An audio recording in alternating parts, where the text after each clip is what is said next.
My dear brothers and sisters, good and bad coexist everywhere in every person. Any gardener knows well that the seeds and weeds grow together. Jesus makes it clear in his parable of the weeds. The good man sows good seed and the devil sows weeds. That explains why good and bad coexist. Every person has a good and bad man in him or in her.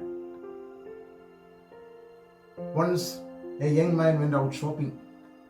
When he came back home and opened his bag, he found a costly golden ring in it. The good man in him said, "This ring is not yours, give it back." But the bad man in him said, "Don't worry, you did not steal it, keep it for yourself." After long doubt and hesitation, the young man said to himself, "I will follow the good man in me and give it back." Sins enslave and keep us prisoners of our own self. Freedom from sin is the fundamental craving of our hearts. The prompting of pride confuses and convinces us that we are right. Sin pushes us into the abyss of the valleys of inner darkness. The call of John the Baptist to us is to be what we ought to be rather than what we like to be.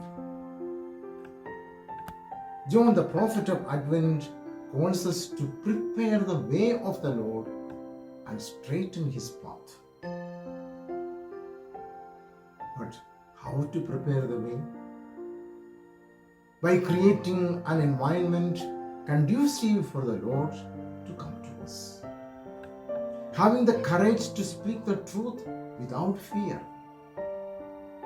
Making the disobedient hearts to be obedient.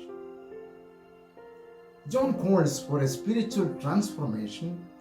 As St. Luke explains, the proud will be humbled, the humble will be lifted up, the crooks will give up their crooked ways, and the rough will become gentle, so that before God everyone will see the salvation of the Lord. Our preparation is not only for the remaining 3 weeks of Advent, but our whole life is a preparation for the way of the Lord. God is in search of us. Let's also be in search of God.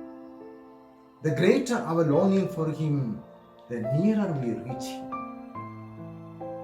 Saint James says, "Come near to God and He will come near to you." I would add to it, fix your eyes on God and the gate of heaven will be opened to you. God bless you.